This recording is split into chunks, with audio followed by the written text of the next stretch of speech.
Welcome to the Get Fit Guys, quick and dirty tips to get moving and shape up. My name is Brock Armstrong, I'm the Get Fit Guy, and you know what?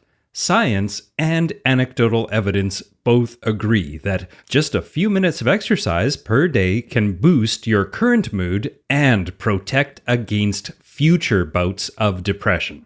That's right. Even if your gym, your rec center, pool, or dance class is currently unavailable, it is still possible, not to mention really important, to get your body up and moving. Doing activities that raise your heart rate, challenge your muscles, and move your body beyond its normal range of motion, and by that I mean challenging your mobility, your coordination, and your balance, well, it not only helps you stay fit, but it can also boost your mood, lower stress levels, and, like I said, prevent future bouts of depression. It's true. Even simple aerobic exercises like walking, housework, or playing with your kids or your pets can encourage your body to release endorphins. And endorphins are a group of hormones that are secreted within your brain and your nervous system that trigger a number of, well, almost magical physiological functions. Those wondrous functions include reducing pain and stress, warding off anxiety and feelings of depression, boosting self-esteem, and even improving your sleep. With direct benefits like that, well, it's not hard to imagine how exercise can help manage depression as well. And luckily, thanks to the scientists at the American Psychiatric Association, well, we don't have to imagine. We have the research. In fact, a recent study on exercise and the prevention of depression aimed to determine whether or not exercise provides protection against new onset depression. It also aimed to pinpoint the intensity and the amount of exercise that's required to gain that protection, and how exactly that protection might work. To do this, the researchers examined 33,908 adults, selected on the basis of having no symptoms of common mental disorders or limiting physical health conditions. The researchers followed them for 11 years. They collected measures of exercise, depression, and anxiety, along with a range of potentially confounding mediating factors.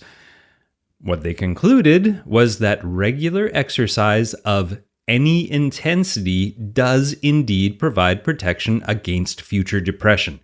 Even relatively modest changes in levels of exercise may have, and I quote, important public mental health benefits and prevent a surprisingly high number of new cases of depression.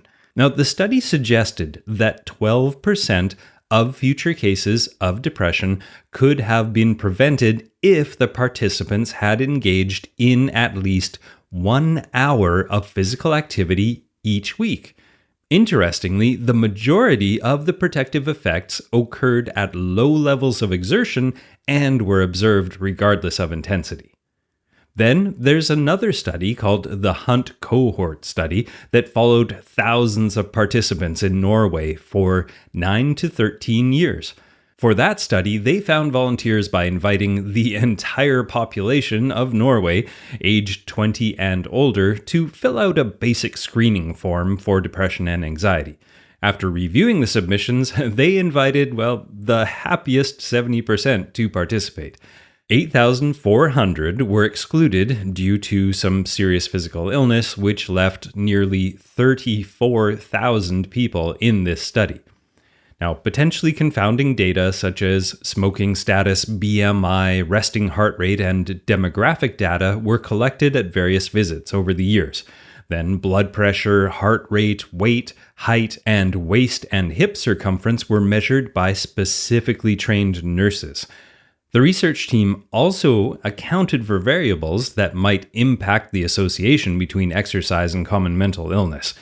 These included things like socioeconomic and demographic factors, substance use, new onset physical illness, and perceived social support.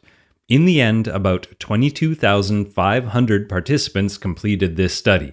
At the beginning of the study, all the participants were asked to report the frequency of weekly exercise and their degree of aerobic intensity using these three categories: Number 1, without becoming breathless or sweating. Number 2, becoming breathless and sweating. And number 3, exhausting themselves.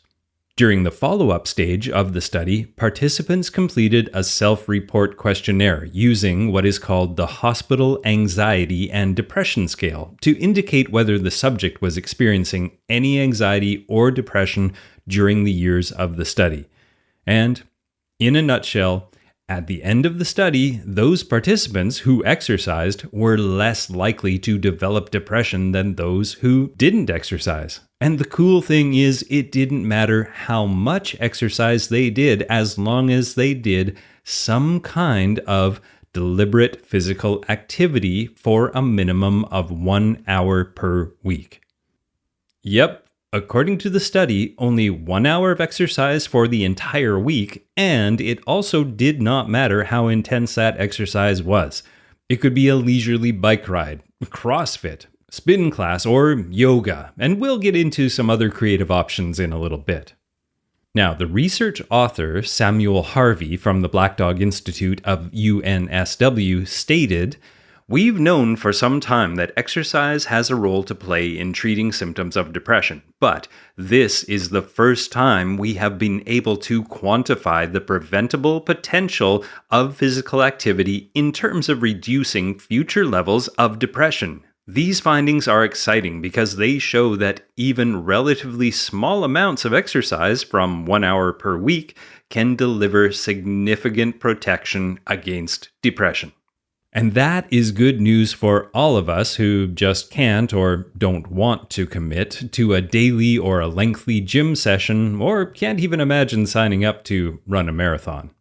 The social and physical health benefits of exercise partially explain the shielding of depression, but the research also reported that some biological mechanisms like alterations in vagal tone did not appear to have a role in protecting against depression.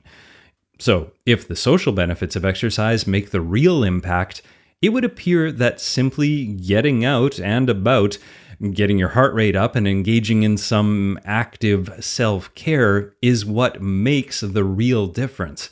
Although the researchers felt that could be the case, a lot still remains unexplained. There is also a question of whether there is a reverse causation going on. And people with mental health issues may struggle to get enough exercise in the first place. So we could be looking at a chicken and egg scenario here. Which comes first, the lack of exercise or the depression? The thought is that if we're sick or blue or overwhelmed, it's our lunchtime workout or our morning jog that's the first thing to get taken off of our to-do list. But the data suggests that if we maintain even a brief schedule of light activity, we lower the chances of developing depression in the future. And you don't even have to step foot in a gym to make that happen. These results drive home the need to integrate exercise into mental health plans and into broader public health campaigns.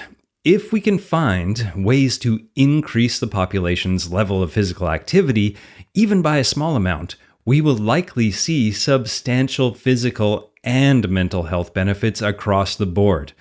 With sedentary lifestyles becoming the norm worldwide and rates of depression being on the rise, these results are particularly important since they highlight that, once again, even a small lifestyle change can lead to significant mental health benefits. Okay, so now you're probably wondering, how do I exercise to prevent depression? Well, first, 60 minutes per week works out to about 8.5714 minutes per day. You could even round that up to 10 minutes per day to make it easy, and potentially give yourself 1 day per week where if you get too busy or you forget or you otherwise miss your mental health workout, well, you're still on track. But what can you do with 8 to 10 minutes per day? Well, let me tell you. The first thing is you could go for a walk. That's right, let's start with an easy one. The researchers pointed out several times that intensity was not a factor, so why not just get up from your desk, your recliner, or even out from behind your standing workstation and go for a 10 or even 15-minute walk. Your second option is to do some Tabata sets. Now, a Tabata set involves alternating between high intensity and aerobic exercise for 20 seconds of the hard stuff, followed by 10 seconds of the easy, for a total of 4 minutes. So you could do this one twice. This has not only been shown to be a great way to get fit, but it can also boost your mood and clear your head. And you could even do this a few times, spread out over the day, to give your body and your mind a boost whenever you need it. And your next option is to try the scientific 7-minute workout. The New York Times made this workout famous a few years ago. It involves 12 body weight moves that require only a chair, some floor space, and a wall to combine cardio and resistance training into about 7 minutes of mood-boosting discomfort. Now, your next option is to throw a ball or a frisbee around. I mean, why not make it fun? Grab a friend or two and head for a park, an ice rink, or a large parking lot and toss a baseball, football, hockey puck, or frisbee around. I'm willing to bet that not all of your throws will be exactly on target, so aside from the throwing and the catching, there will probably be some running, some diving, and probably some shouting and laughing as well. Your next option is to exercise in nature. Some research published in February of 2020 from an interdisciplinary team at Cornell has found that spending as little as 10 minutes in a natural setting can make us feel happier, while also lessening the effects of both physical and mental stress. The researchers found that 10 to 50 minutes in a natural setting was the most effective amount of time that was needed to improve your mood, your focus, and your physiological markers like blood pressure and heart rate. And your next option is don't drive when you can walk. Is there a way you can avoid sitting in traffic in a car or a bus and get some exercise instead? I'm sure there is. You can park further from the door, get off the bus a few stops early, ride your bike to work, or walk, at least part of the way. I'm a huge believer in what I call adopting a carless mindset, even if you don't want to sell your old clunker and become a pedestrian like me. And your next option is to do some yoga. Exercise scientists have known for decades that aerobic exercise strengthens the brain and contributes to the growth of new neurons, but a new study has examined how yoga affects the brain. A 2019 research article showed that brain changes seen in individuals practicing yoga are associated with not only better performance on cognitive tests, but also on measures of emotional regulation, stress reduction, anxiety, and depression. And another option you have is, well, some of my favorites. I have a few quickie workouts that I do when I'm pressed for time. When I only have 10 minutes to boost my heart rate and my mood, this one is my favorite. And to do this, you just complete this routine as a circuit, just one time through, with minimal rest between exercise. No warm-up required. Now I'm going to give rep numbers, but remember, only do as many reps as you can do safely with good form. But I'll give you the numbers that I use. 20 body weight squats, 10 lunge jumps per side, 10 side plank rotations, 10 front plank taps, 10 lateral lunges per side, 10 squat jumps, then 25 kickouts per side, and then you finish with a 60-second squat hold. Then shake it out, do some light stretching, and get on with your day. And don't worry, you don't have to memorize that. I'll write that all out at quickanddirtytips.com/getfitguy, along with all the links to the studies and everything else. In a previous Get Fit Guy podcast called How Exercise Affects Your Brain, we looked into how studies show that low levels of two neurotransmitters, glutamate and gamma-aminobutyric acid, or GABA, often lead to depression. But according to a study in the Journal of Neuroscience, moderate exercise can increase these levels, which can result in increased resilience and a capacity to respond to mental challenges. And to drive my point home even further, according to the Mayo Clinic, exercise helps prevent and improve a number of health problems, including high blood pressure, diabetes, and arthritis, which is wonderful. But their ongoing research on depression and exercise also shows that the psychological and physical benefits of exercise can help improve your mood as well.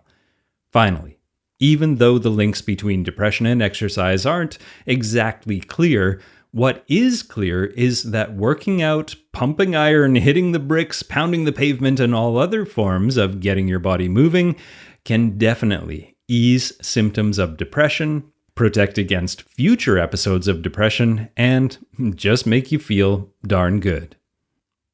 All right, that does it for this week, everybody, but make sure you tune in next week when I'm going to talk about those fitspiration images you look at on Instagram and Pinterest and whether or not they're doing more harm than good. So if you're a fan of those things, you're not going to want to miss this one. Now, my name is Brock Armstrong. I'm the Get Fit Guy, and you can find me as the Get Fit Guy on Facebook and Twitter, and also on the Quick and Dirty Tips website at quickanddirtytips.com/getfitguy. And if you want to reach out to me, you can find me at brockarmstrong.com. Now, what are you waiting for? Get out there and move your body for your mental health.